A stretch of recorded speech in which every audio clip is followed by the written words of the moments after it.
Hello दोस्तों, कैसे हो आप सब। आई होप कि सब अच्छे होंगे और अपनी लाइफ में सब एंजॉय करें। दोस्तों, टाइम वेस्ट ना करते हुए हम अपनी लाइव क्लास को जो स्टार्ट करते हैं। लाइव तो नहीं है लेकिन रिकॉर्ड है, लेकिन स्टार्ट करते हैं। ठीक है दोस्तों, बस आपको हम दो वाक्य बताएंगे, उनको आप ध्यान में रखना। पहला जो वाक्य है वो होता है स्त्रीलिंग के ऊपर। आज हमने 10 क्वेश्चन 2-3 चैप्टरों से लिए हैं। सिर्फ आपको जिनका आंसर आता है उन्हें कमेंट में बता देना, जिनका नहीं आता कोई बात नहीं, आप सीख लेना। पहला नंबर पर स्त्रीलिंग। जो स्त्री जाति का बोध कराते हैं उन्हें बोलते हैं स्त्रीलिंग। ठीक है दोस्तों, इसकी पहचान होती है मेरी,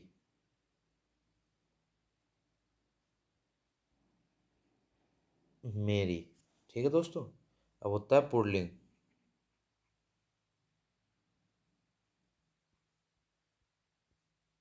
इसकी पहचान होता है मेरा। करना कुछ नहीं है आपको, आपको सिर्फ इतना देखना है। जैसे देखो इसमें बुझा शब्द प्रकार के आधार पर मनुष्यता शब्द का कौन सा भेद है। आपको कुछ नहीं करना, मनुष्यता। अब इसमें देखो, मनुष्यता जो है वो एक तरह से भाव है, क्योंकि मनुष्यता जैसे हम किसी की भाई की, जैसे कोई हमारे भाई है उसकी सेवा कर रहे, एक तरह से वो मनुष्यता होगी। तो हम उसकी सेवा कर रहे तो होगी क्या, भाव। हम उसे व्यक्त नहीं कर सकते लेकिन वो भाव के रूप में आता है, तो इसे बोलते हैं भाववाचक। ठीक है जी, भाववाचक संज्ञा के रूप में आती है मनुष्यता जो है, वह है भाववाचक संज्ञा के रूप में। तो इसका क्या आंसर हो जाएगा, इसका आंसर हो जाएगा भाववाचक संज्ञा। इसका आंसर हो जाएगा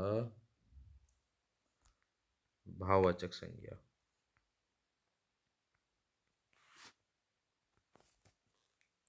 इसका आंसर भाववाचक। ठीक है दोस्तों, आगे चलते हैं। तो बस आपको दो वर्ड याद रखना, स्त्रीलिंग के लिए मेरी, पुल्लिंग के लिए मेरा। ठीक है, स्त्रीलिंग के लिए मेरी, पुल्लिंग के लिए मेरा। आगे चल दो। और ये सारे जो क्वेश्चन हैं ये प्रीवियस ईयर के आधार पर लाए हुए हैं। सारे क्वेश्चन आए हुए हैं, आप देख लेना, वो उनके परीक्षा लिखी हुई होगी। ठीक है दोस्तों, अब इसमें देखो, इसमें है तन शब्द का लिंग निर्धारित कीजिए। तन, अब आपको मैंने दो वर्ड बताए थे, मेरा और मेरी। मेरा जो यूज होता है वो होता है पुल्लिंग के लिए, मेरी जो होता है वो होता है स्त्रीलिंग के लिए। अब इसमें देखो तन, अब इसमें करो मेरा तन। मेरा तन, मेरा किसके लिए होता है यूज, पुल्लिंग के लिए। तो इसका आंसर क्या हो जाएगा, इसका आंसर होगा पुल्लिंग। ऐसे मेरी, मेरी तन, मेरी तन तो कोई वर्ड अच्छा नहीं लग रहा, लेकिन मेरा तन यो अच्छा लग रहा, तो ये होता है पुल्लिंग के लिए यूज। एक ही बार में सब क्लियर, क्लियर ना दोस्तों, आगे चलते हैं ऐसी। अब इसमें तीसरा क्वेश्चन, से अलगाव किस विभक्ति का बोध चिन्ह है। से अलगाव, इसमें 8 विभक्ति चिन्ह होती है। उसमें आज आज तो हम नहीं बताने, लेकिन एक दिन क्लास बना देंगे उसके ऊपर। उस दिन आपको सारे कारक के सारे जितने भेद है सब पढ़ाएंगे, पूरा चैप्टर। लेकिन आज हम इसमें बताते हैं से किसके लिए। से होता है हमेशा के लिए संप्रदान कारक के लिए होता है। से हमेशा यूज किसके लिए होता है, संप्रदान। तो इसका क्या आंसर हो जाएगा, बी। दोस्तों आगे चलिए। इसमें 8 विभक्ति चिन्ह होती है। उसमें कौन से, कर्ता ने कर्म को करण से के द्वारा, अपदान, अपदान से लगाओ, संबंध का की के रारी रे, संबोधन है अरे, ये होते हैं चिन्ह। ठीक है दोस्तों, आपको सिर्फ इतना ध्यान रखना। सिर्फ अब फिलहाल के लिए एक दिन पढ़ाएंगे, इसके लिए क्लास करेंगे तैयार, उस दिन पढ़ाएंगे। ठीक है, आगे चलते हैं। अब आगे चलते हैं, इसके लिए हम इसको डिलीट कर देते हैं और आगे चलते हैं। फोर्थ क्वेश्चन है, दिए गए विकल्प में से वह शब्द चुनिए जिसका प्रयोग सदा एक वचन में होता है। एक वचन, एक वचन में होता है, बताइए कौन सा होता है एक वचन में यूज हमेशा के लिए। कक्षा, प्राण, प्रत्येक, आंसू। बताइए कौन सा यूज होता है हमेशा एक वचन के लिए। आंसू जो है हमेशा एक वचन के लिए उपयोग होता है। कौन सा होता है, आंसू। आंसू हमेशा एक वचन के लिए उपयोग होता है। आंसू कभी भी बहुवचन के लिए उपयोग नहीं होता। ठीक है दोस्तों, तो आंसू हमेशा एक वचन के लिए उपयोग होता है। चलिए आगे चलते हैं। वाक्य का वर्गीकरण कितने आधारों पर किया गया है? वाक्य का जो वर्गीकरण है कितने आधारों पर किया गया है? बहुत बहुत मोस्ट इंपोर्टेंट क्वेश्चन है ये। क्वेश्चन हर बार परीक्षा पूछे जाते हैं। आपको कुछ नहीं करना, इनका आंसर आता है तो ठीक है, नहीं आता तो मैं बताऊंगा आपको। वाक्य का जो वर्गीकरण है वो है तुम्हारा, वाक्य का वर्गीकरण तुम्हारा जो है, वाक्य का वर्गीकरण दोस्तों दो प्रकार से किया जाता है। कितने प्रकार से किया जाता है? दो प्रकार से। ठीक है दोस्तों, चलिए आगे चलते हैं।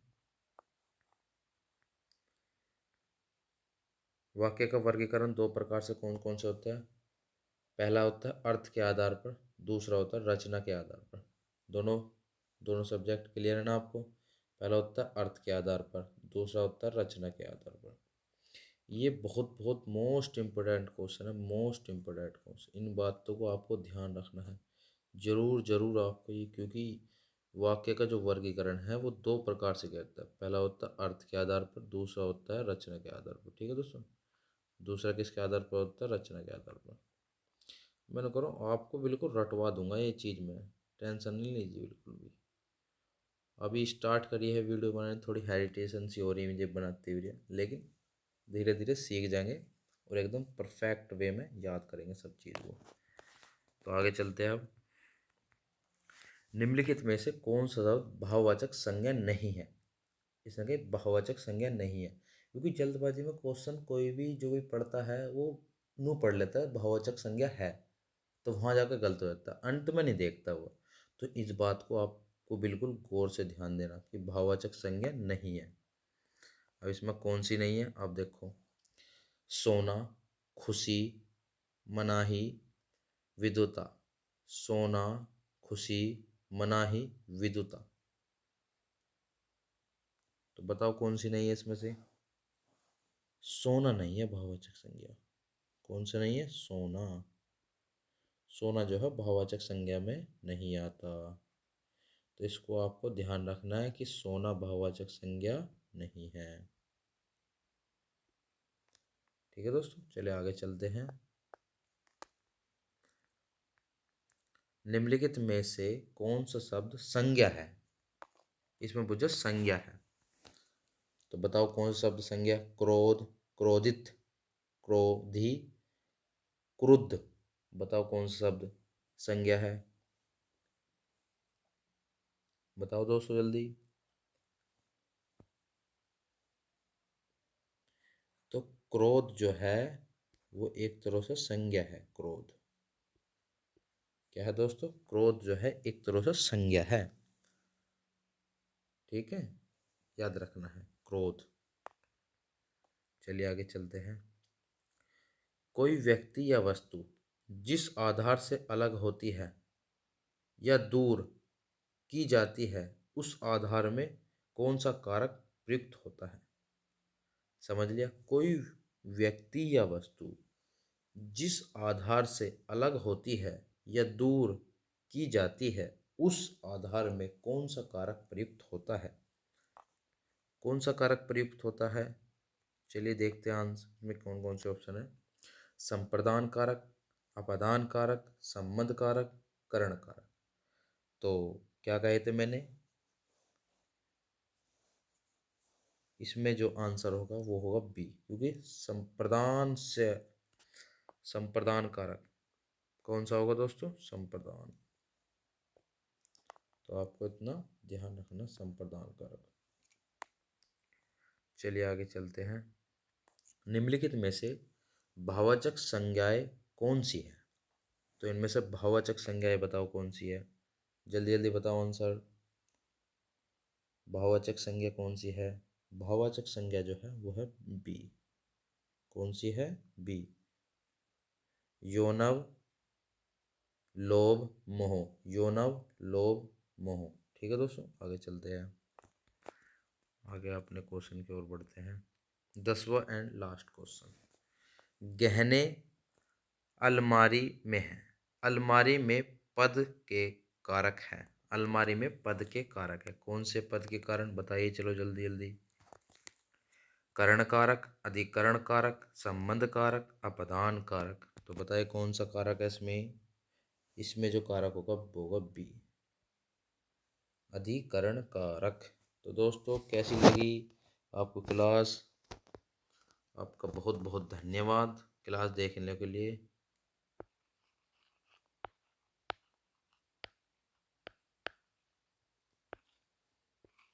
इसी के साथ आज क्लास को विराम देते हैं और अपनी यात्रा को अंत करते हैं, अपनी यात्रा का अंत करते हैं। ठीक है दोस्तों, धन्यवाद आपका।